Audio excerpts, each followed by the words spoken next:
آج میں آپ لوگوں کے لیے ایک بہت ہی آسان 1 منٹ کا وظیفہ لے کے آئی ہوں، جو کہ واقعی آپ لوگ کی قسمتوں کو انشاءاللہ تعالی اللہ کے حکم سے بدل دے گا۔ ایک سورت کا وظیفہ ہے جو خالی ایک ہی مرتبہ پڑھنی ہے اور نہایت ہی آسان ہے، ٹھیک ہے۔ تو اس میں آپ کو بتاؤں گی کہ ایک بہت بڑے سیاستدان رائٹ ہینڈ تھا، اس کا واقعہ اس کی اپنی آپ بھی تھی۔ میں بتاؤں گی کہ کس طرح سے اس نے اپنی قسمت کو اس صورت کے ذریعے بدلا، ٹھیک ہے نا۔ تو یہ جو ہے ویڈیو جو ہے وہ آخر تک پوری سنیں تاکہ اس سے بھرپور فائدہ اٹھائیں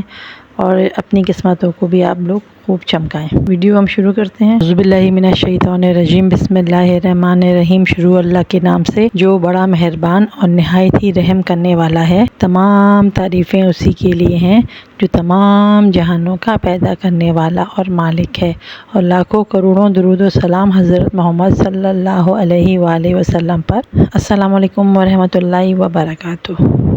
جیسے کہ میں نے اپنے ویڈیو کے ٹائٹل میں بھی آپ لوگوں کو بتایا، قسمتیں اور مقدر کو بدلنے والی ہیں، جو کہ آپ کے زوال کو کامیابی میں تبدیل کرنے والی ہیں، اور جس سے کہ ایسا عروج آپ کو انشاءاللہ نصیب ہوگا کہ جو لامحدود ہوگا، اور یہ عروج جو ہے وہ نہ ختم ہونے والا ہوگا، ٹھیک ہے۔ اور اس سے جو ہے وہ آپ کی فائنینشلی جو حالات ہیں وہ بھی چینج ہوں گے انشاءاللہ، اور آپ کی روحانیت میں بھی بہت فرق پڑے گا۔ میں آپ کو واقعہ بتاتا ہوں کہ ایک بہت بڑے سیاستدان تھے، انہوں نے ہمارے شیخ کو اپنا واقعہ بتایا کہ سیاستدان کے رائٹ ہینڈ تھے وہ، انہوں نے اپنا واقعہ بتایا کہ اور بہت ہی دکھ کے ساتھ انہوں نے اپنی آپ بیتی شروع کی، اور کہنے لگے کہ میرے گھر میں روٹی تک کھانے کو نہیں ہے، اور اتنا روٹی کا کال پڑ گیا ہے کہ نہ کھانے کو ہے کچھ اور نہ پینے کو، اور ذریعہ معاش بھی ختم ہو گیا ہے، اور ہر چیز جو ہے وہ صفر پہ آ گئی ہے، ہر چیز برباد ہو گئی۔ ہر نعمت جو میرے پاس تھی لازوال اور اتنی زیادہ اور اتنی بے شمار نعمتیں تھیں میرے پاس، وہ سب کی سب چھن گئی ہیں اور ختم ہو گئی ہیں۔ میں جو ہوں ہر چیز میں سے خالی ہو گیا ہوں، میرے پاس کچھ بھی نہیں، نہ میرے پاس مال ہے اور نہ ہی کوئی چیز، اور زندگی میں کچھ بھی نہیں رہا میرے پاس۔ اور وہ بندہ روئے جا رہا ہے اور روئے جا رہا ہے، اور اتنا رو رہا ہے کہ اس کو دیکھ کے دل ڈوبا جا رہا ہے۔ پھر بمشکل اس کو کچھ دلاسا دیا، اور اس کو جو ہے ہم نے اس کو تھوڑا، شیخ کہتے ہیں کہ ہم نے اس کو کچھ دلاسا دیا، کچھ تسلی دی دل کو کہ بھئی کوئی راستہ انشاءاللہ نکل آئے گا۔ پھر شیخ نے ان سے پوچھا کہ آپ نے زوال کی داستان تو سنا دی، ذرا اپنے عروج کی بھی تو کہانی سنائیں۔ تو وہ کہنے لگے کہ وہ وقت بھی تھا جب میں اپنے اندر ہی ایک بادشاہ تھا۔ اس زمانے میں سب سے بڑا نوٹ 100 روپے کا ہوتا تھا، اور وہ میں سگریٹ پر لپیٹ کر سگریٹ پیتا تھا۔ شیخ کہتے ہیں کہ ہم نے اس طرح کے اور لوگ بھی بہت دیکھے جو اس طرح کے کام کرتے تھے۔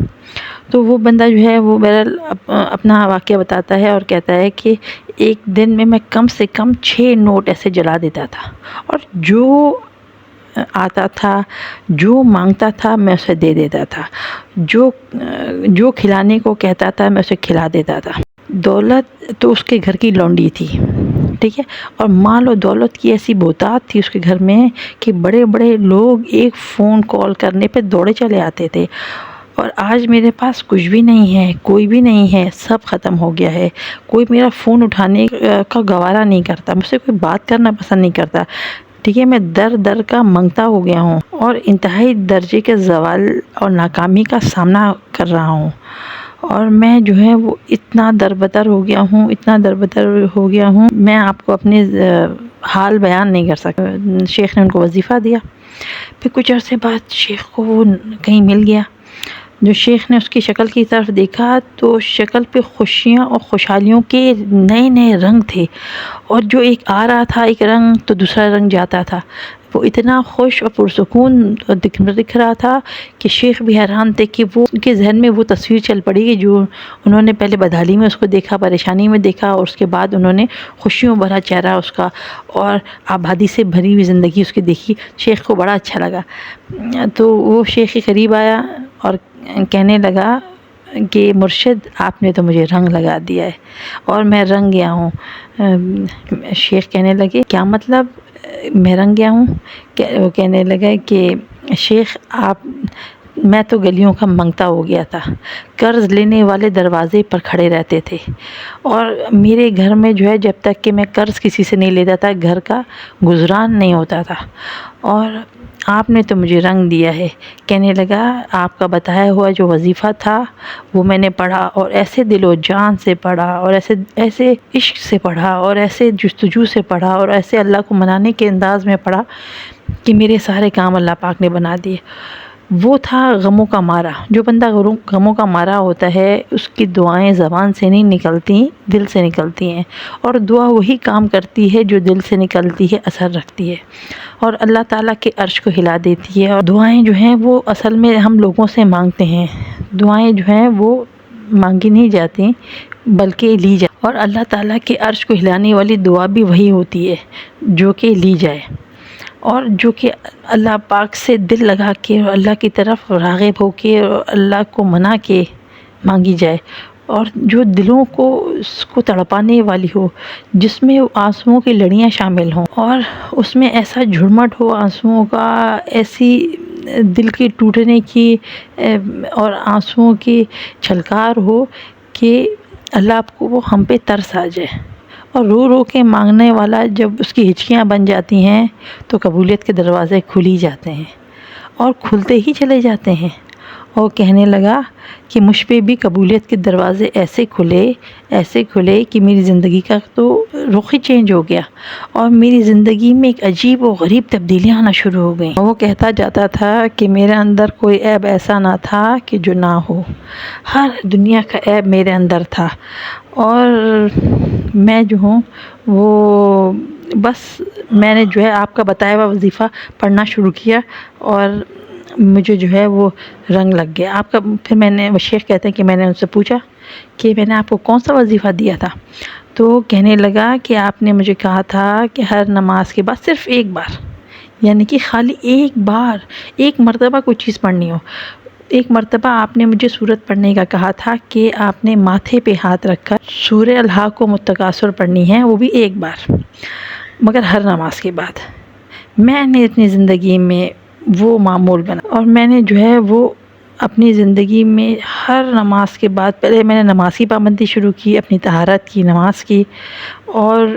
میں نے نماز کے بعد اس کو پڑھنا۔ اب عالم یہ ہے کہ میری زندگی میں سوائے خیر کے، خیر دینے کے اور خیر لینے، میری زندگی میں خیر کے سوا، میری زبان خیر کے سوا، میری آنکھوں خیر کے سوا، میرے دل خیر کے سوا، میری تنہائیاں خیر کے سوا کچھ بھی نہیں بانٹتی، اور کچھ بھی نہیں دیتی، اور کچھ بھی نہیں چاہتی۔ دل میں، زبان میں، آنکھوں میں اور جذبوں میں سوائے خیر کے اور کچھ بھی نہیں ہے، اور یہ صرف ہر نماز کے بعد ایک مرتبہ سورہ الحاقم التکاثر پڑھنے ہی کا کمال ہے، کہ اس سے جو ہے میں نے اس چھوٹے سے اور اس آسان وظیفے سے، مگر ایسا کارگر وظیفہ ہے، اور ایسے کارگر وظیفے سے میں نے وہ خوشیوں کے راز پا لیے کہ میرے اندر بھی نورانیت پیدا ہو گئی، میرے ارد گرد بھی نورانیت پیدا ہو گئی، میرے آنکھوں میں، میرے دل میں، اور میرے پاس جتنے قرض تھے میرے سارے ادا ہو گئے، جو پیسوں کا میرا مسائل تھے اللہ پاک نے وہ حل کر دیا، روزگار کا مسئلہ میرا حل ہو گیا، میری پریشانیاں دور ہو گئیں، اور میری تمام مشکلات حل ہو گئیں اس وظیفے کی برکت سے۔ آپ کو یہ رودات سمجھ آ گئی ہوگی، اور وظیفہ بھی میرا خیال ہے آپ لوگ کو سمجھ آ ہی گیا ہوگا کہ ہر نماز کے بعد ماتھے پہ ہاتھ رکھ کے صرف ایک مرتبہ سورہ الحاقم التکاثر پڑھنی ہے، اپنے لیے دعا کرنی ہے کہ اللہ پاک میرے بخت جگا دیں، اللہ پاک میری سوئی ہوئی قسمت کو جگا دیں، اللہ پاک مجھے رنگ لگا، اللہ پاک میری نسلوں کو رنگ لگا دیں، اللہ پاک ہمیں آباد کر دیں، شاد کر دیں، ہماری روزی کی تنگی، ہماری رزق کی تنگی، ہماری پریشانیاں، ہماری مشکلات سب دور کر دیں۔ اللہ پاک غم کے مارے ہیں، آپ کے در پہ آئے ہیں، خالی ہاتھ مت کیجیے گا، اللہ پاک آپ کے در پہ جو آتے ہیں اللہ پاک آپ اس کو خالی ہاتھ نہیں لوٹاتے، ہمیں بھی خالی ہاتھ مت کیجیے گا، ہم آپ سے مانگتے ہیں اور آپ ہی دینے والے ہیں، اور آپ ہی دیں گے انشاءاللہ۔ ہماری دعاؤں کو، ہماری مرادوں کو پورا فرما دیجیے، اور ہمیں جو ہے وہ دنیا اور آخرت کی کامیابیاں نصیب فرما دیجیے، آمین یا رب العالمین۔ اللہ حافظ۔